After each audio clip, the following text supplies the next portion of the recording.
Tun TAIB'S enduring legacy. Digital economy catalyst for Sarawak's developed status. ISMAIL SABRI heads list of state honours recipients. Those are the headlines for tonight. You're now with me, Shosha Metro, and this is TVS Nightline.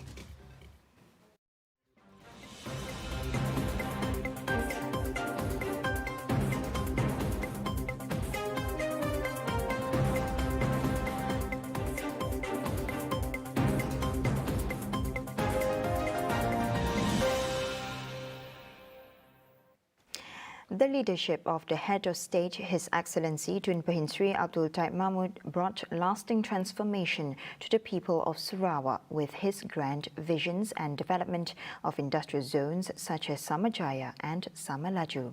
Premier of Sarawak, Dato' Patigi Tan Sri Abang Johari Tun Apeng noted that the Sarawak Corridor of Renewable Energy during Tun's administration created thousands of job opportunities for Sarawakians. Kejayaan Sarawak dibawa ke pimpinan Tun. Boleh dilihat dari sudut kejayaan membangunkan zon-zon perindustrian seperti Samajaya dan Samalaju dan Kuduruk yang menyediakan peluang pekerjaan kepada ribuan rakyat Sarawak, khususnya golongan belia. Pola dan rakan-rakan dalam kabinet amat menghargai usaha Tun untuk meletakkan asas yang amat kukuh bagi Sarawak melangkah ke era ekonomi yang moden. Abang Johari fondly reminisced the time serving under Tun TAIB'S government when he became the first State Industrial Development Minister in 1987. Pengalaman ini amat berguna kepada Kola untuk memimpin kerajaan Sarawak dalam meneruskan legasi itu. He said this in his speech at the parade in conjunction with the head of state Tun Sri Abdul Taib Mahmud's 86th birthday at Miri Outdoor Stadium on Saturday. As Sarawak aspires to achieve its aspirations of becoming a developed region by 2030, driven by data and digital economy, State Premier Dato' Patigi Tan Sri Abang Johari Tun Apeng said that such a vision could not be achieved without proper infrastructures to cater to the demands. As such, the state government is actively implementing large-scale infrastructure development projects in Sarawak to facilitate the matter. Alhamdulillah, melalui pembiayaan alternatif dengan penumbuhan Bank Komunal Sarawak atau TVS, kerajaan dapat melaksanakan program untuk menyediakan infrastruktur yang begitu penting untuk memacu ekonomi negeri. Dewasa ini negara-negara di rantau ini sedang memerhatikan di manakah mereka boleh mendapat akses kepada sumber tenaga boleh diperbaharui untuk menggantikan bahan-bahan bakar fosil.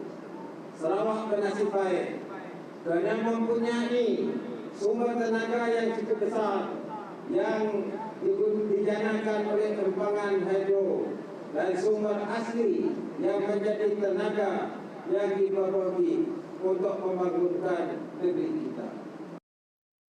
Speaking at the parade in conjunction with Head of State Tun Sri Abdul Taib Mahmud 86th birthday at Miri Outdoor Stadium on Saturday, Abang Johari said infrastructure development requires huge sum of money and the annual budget will not be able to finance the high cost of building roads and bridges. In the same manner, Abang Johari is confident that Miri will continue to enjoy lasting development with the increase in oil and gas activity in the division. Adding that onshore oil reserves are still found around Miri, especially south of Marudi, which will be developed by Sarawak based on its authority under the Oil Mining Ordinance OMO 1958.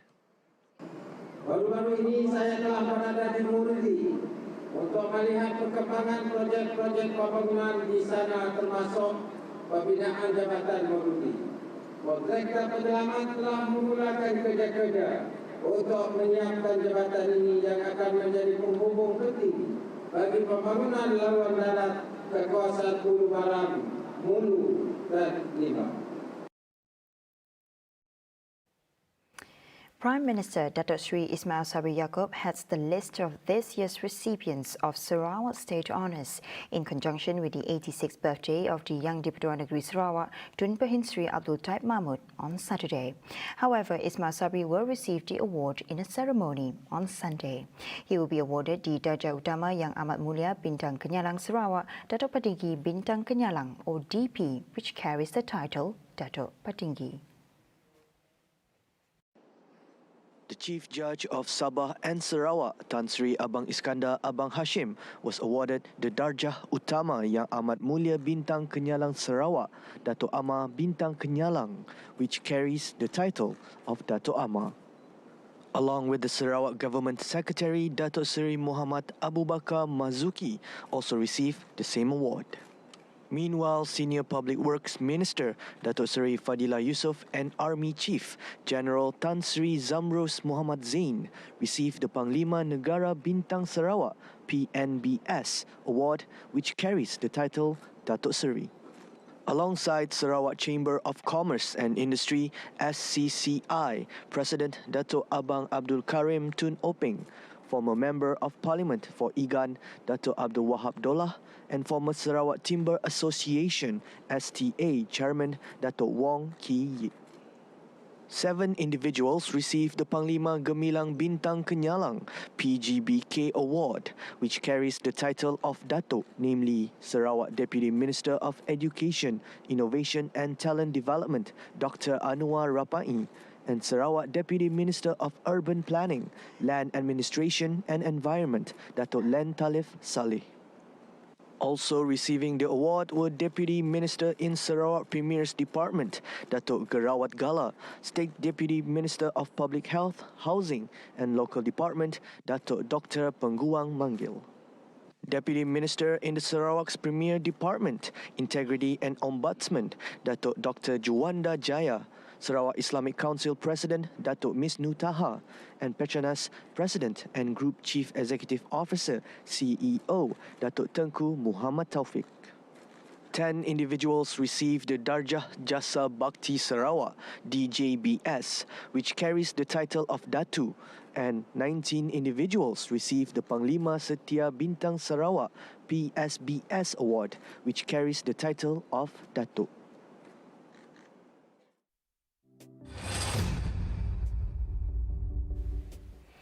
The 25 million ringgit allocation for under budget 2023 for rebates to encourage people to travel domestically will enhance the domestic tourism activities. State Tourism, Creative Industry and Performing Arts Minister Datuk Sri Abdul Karim Rahman Hamzah said the Siasito initiative by the Sarawak Tourism Board, or STB, will get a boost following the incentives to encourage Malaysians to visit selected domestic destinations. At the tabling of Budget 2023 on Friday, Finance Minister Tengku Datuk Seri Zafrul Abdul Aziz said up to 100 ringgit would be given in the form of discounts and vouchers for accommodation, tourism packages, handicrafts and artworks, while an additional 200 million ringgit will be allocated for tourism promotion and marketing to attract high-value tourists and niche markets. Abdul Karim welcomed Putrajaya's initiative in targeting 15 million in foreign tourist arrivals, an effort that could potentially generate 47.6 billion ringgit in revenue. Similarly, he regarded the Tourism Promotion Matching Grant Gamelan as timely and would be well received by the local industry players.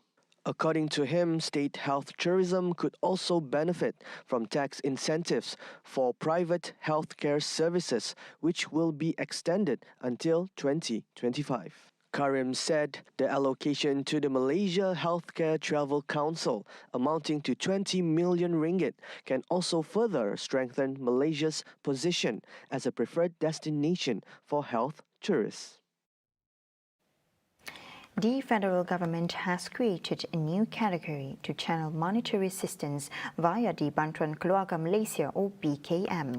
Households with an income of less than 2,500 ringgit a month with 5 or more children will be eligible to receive the assistance. Ini ialah kategori baru sebagai usaha kerajaan meringankan beban keluarga yang menyara ramai anak. Bagi isi rumah sehingga 4 orang anak pula akan layak menerima BKM antara RM1,000 hingga RM2,000.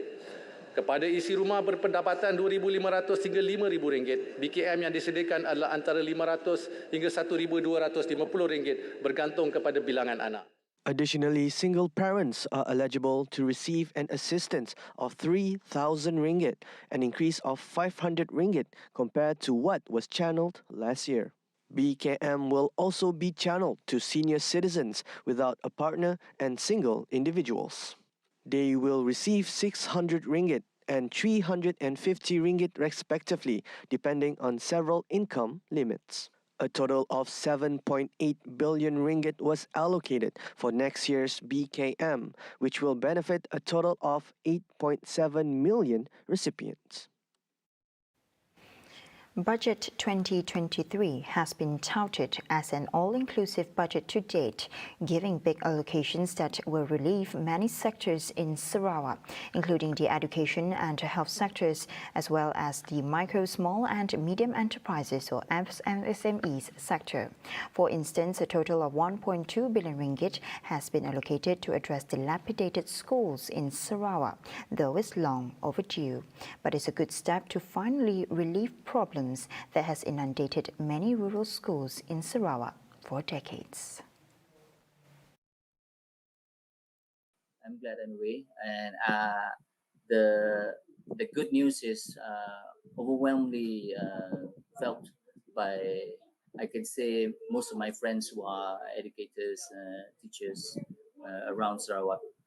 Yeah, most cases, infrastructures, buildings, and communications, to bring in those infrastructure to rural schools, in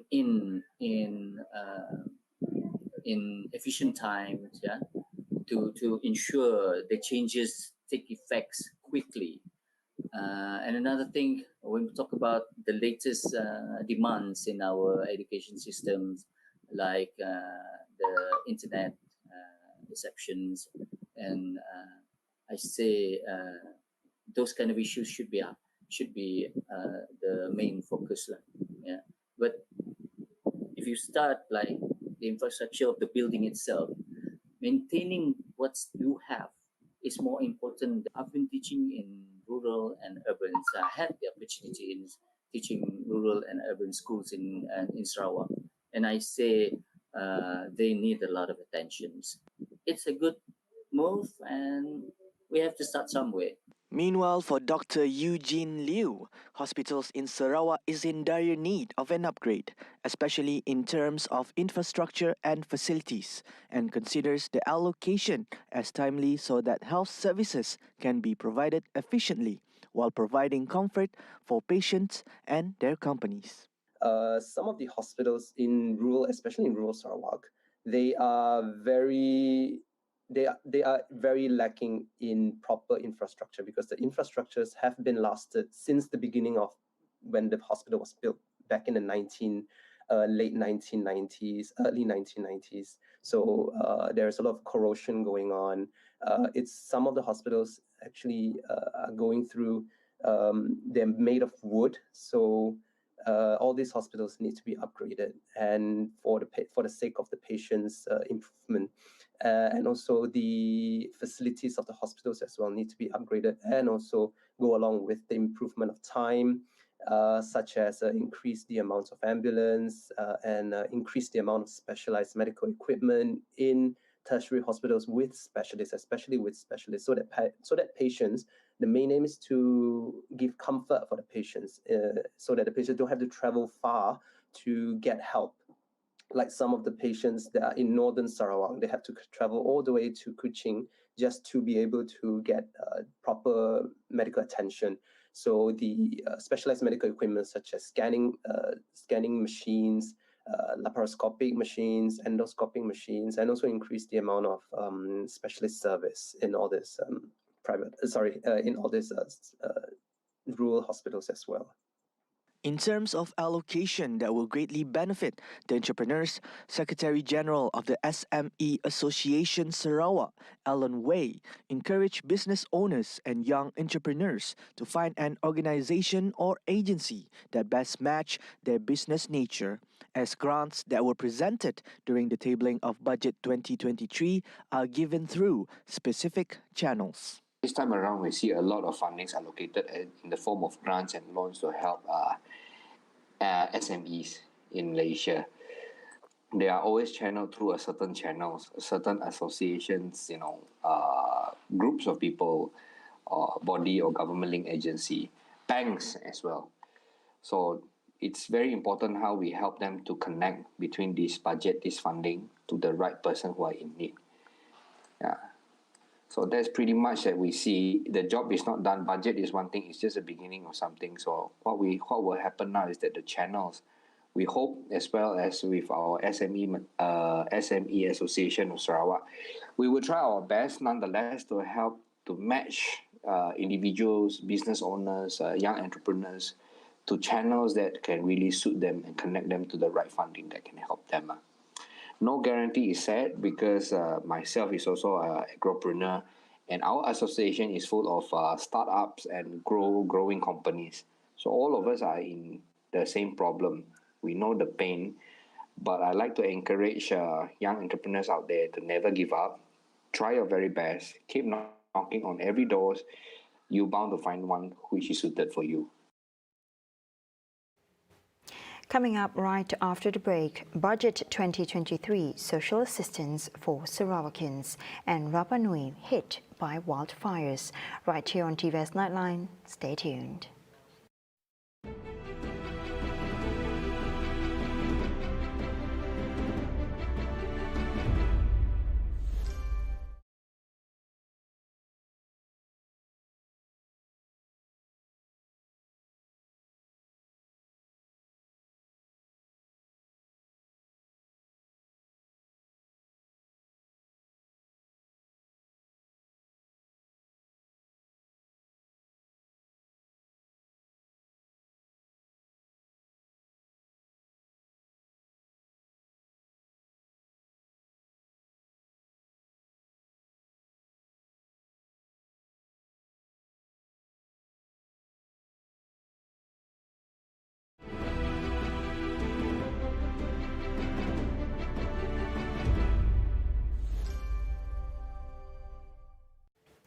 Welcome back to the Nightline.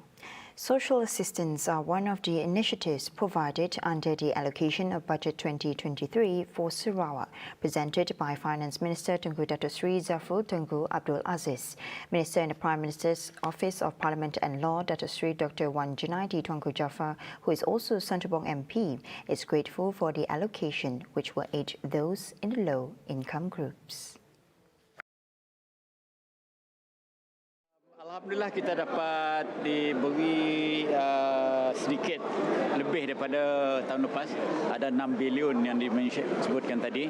Dan juga saya sangat gembira juga sebab saya baru sebut bulan lepas berhubung dengan jalan pergi ke perbatasan di Sarawak tu dan di Tebedu diluluskan dan Pen Borneo di belakang Brunei itu sudah juga dilaksanakan dan bakal siap pada tahun 2004 dan keseluruhannya saya ingat bajet ini nampak banyak memberi faedah kepada golongan B40 dan pegawai-pegawai kerjaan yang memerlukan bantuan khususnya selepas kesan COVID ini. Jadi dalam masa yang sama juga saya nampak bantuan sosial yang diberi oleh pihak kerjaan. He said this when met by media personnel after the 2023 budget presentation on Friday. At the same time, he also hopes that the Rumah Mesra Rakyat program in Sarawak can be expedited and advanced to be managed by the representatives of the state. Harapan saya ialah supaya rumah-rumah mesra rakyat, rumah PPRT itu diagihkan di Sarawak lebih awal dan supaya negeri Sarawak sendiri manage, jangan dibuat oleh pihak kementerian daripada sini. Berikan kota yang tertentu supaya Sarawak yang mengaturnya dan keputusan itu patut dibuat oleh pihak di negeri Sarawak, bukan dibuat oleh pihak kerajaan pusat. In other matters, the COVID-19 pandemic which hit the nation has definitely affected festivals, which restricts social gatherings, which is a different situation now as the gloomy and desolate town of Siniawan is finally in high spirits with the presence of 500 people wearing cowboy hats visiting the town on Friday, as the festivity in conjunction with Siniawan's Country Music Festival, which was established since 2016. With this year's theme, We Are Back, the annual festival has transformed Siniawan into a cowboy town where Sarawak is the only state to help such festivities.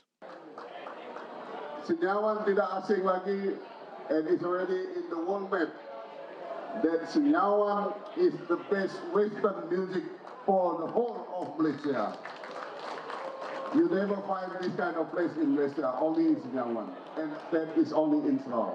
Also present were the Deputy Minister of Plantation, Industries and Commodities, Datuk Willy Mongin, Serembu Assemblyman Miro Semu, and Bukit Semuja Assemblyman John Ilus. More than 500 people locally and internationally came flooding into the Siniawan Night Market parking lot to watch the country music concerts held, which was free of admission. Among the performers were Roddy Radiation and the Ska-Billy Rebels group from London, Hybrid Group from Kampong Semerbak, Peter and Kabang from Betong, and Reggie Singh from Penang. On to the next update. The Ali Kwantau gang was successfully arrested by the police force. The gang, which consists of 6 men between the age of 20 to 26 years old, have been infamous for robbing premises that are operating 24 hours, brandishing Chinese polearm known as Kwantau. Kumpulan ini baru saja aktif awal tahun ini selepas sektor ekonomi telah beroperasi. Dan mereka ini sebenarnya adalah gabungan daripada bekas-bekas penjenayah yang ada rekod-rekod lampau, dan mereka team up dan melakukan kegiatan-kegiatan di lokasi-lokasi dan premis-premis yang beroperasi secara 24 jam, termasuklah kedai serbaneka dan apa sahaja kedai yang beroperasi 24 jam. Ashman made the statement during a press conference held at the Kuching Police Headquarters on Friday. All suspects are currently remanded for 7 days, beginning October 5th until October 13th. For record, 5 investigation papers were opened under Section 395/397 of the Penal Code, which carries the punishment of 20 years jail and whipping. And now on to our world affairs. Rapa Nui, or Easter Island, was hit by wildfires that caused serious damages to the iconic and sacred statues on the island. Rapa Nui's Mayor Pedro Edmund said that the fires had caused these symbolic stone statues to heat up and crack under the intense heat. The mayor added this happened due to the lack of attention from Chile's government, despite local authorities' plan to prevent such catastrophe from happening. Estas cosas que suceden en Rapa Nui, que son graves porque daña la imagen de Chile país, tiene solución. Y la solución está en manos de un Estado que está ausente. Ha estado ausente, sigue ausente y no quiere escuchar lo que la isla ha planificado para prevenir estos problemas. In just 1 week, the wildfires have destroyed over 100 hectares of the island. Es incuantificable, inconmensurable el daño que hay. Es irrecuperable también, porque lo que hace el fuego calienta la piedra y la piedra se craquea. Y entonces ahí va a tener que entrar los científicos nuestro en la isla junto con la comunidad administradora del parque para hacer el análisis correspondiente y ver cuán grande es este daño que ha hecho y qué vamos a hacer a futuro. No sé si hay solución para eso. Easter Island, or Rapa Nui, has over 1,000 stone statues all over the island, which was carved centuries ago and are considered sacred by the local people. The Moai statues brought fame to the island, and UNESCO gave it the World Heritage Site status in 1995. Emotions ran high at temples in Thailand's northeastern Nong Pua Lampu province early on Saturday, as grieving parents and relatives offered candles, toys and prayers to mark the lives of more than 30 children who died in a daycare massacre on Thursday that sent shock around the world. Family members offered offerings to the dead children and prayed in front of and around many coffins covered with portraits and toys. Funerals have begun in some of the temples where the bodies were moved to on Friday. วันที่เกิดเรื่องคือไม่ได้โทรมาหาเขาตอนเช้าทุกเช้าจะโทรมาแต่วันนั้นฝนตกเราก็รีบไปทำงานด้วยก็เลยไม่ได้โทรก็เลยไม่ได้พูดอะไรกับลูกสักคำเลย Most of the children aged between 2 and 5 were slashed to death on Thursday, while adults were shot, police said in the aftermath of one of the world's worst child death tolls in a massacre by a single killer in recent history. On Friday, Thai King Maha Vajiralongkorn and Queen Suthida visited the injured and relatives of the slain children and said that he pledges help to relatives of the massacre. ขอแสดงความเสียใจรู้สึกเสียใจรู้สึกเศร้าสลดมากที่มีเหตุการณ์แบบนี้เกิดขึ้นถ้าเผื่อมีอะไรเดือดร้อนลำบากก็จะให้ความสะดวกช่วยเหลือดูแลขอแสดงความเสียใจแล้วก็ไม่มีคำไหนที่มาแทนคำว่าเสียใจได้ On Thursday, a former policeman killed 34 people in a knife and gun rampage in Uthai Sawan, a town 500 kilometers northeast of Bangkok. Police identified the attacker as a former police sergeant who had been discharged over drug allegation and who was facing trial on drugs charge. North Korea on Saturday defended its missile tests, saying that it is for self-defense against U.S. military threats. North Korea carried out 6 missile launches in 12 days as of this week, including launching an intermediate-range missile over Japan on Tuesday. North Korea's state media said that the missile tests are normal and did not pose any threat or harm to the safety of civil aviation, as well as the safety of neighboring countries and regions. The message was in response to the International Civil Aviation Organization Council condemning North Korea's missile launches for posing a serious safety risk to international civil aviation. The United States and South Korea held joint maritime exercises on Friday, a day after Seoul scrambled fighter jets in reaction to an apparent North Korean bombing drill. The United States also announced new sanctions on Friday in response to North Korea's latest missile launches. That's all the time we have for TVS Nightline. I'm Shel Shamato. Thank you for watching.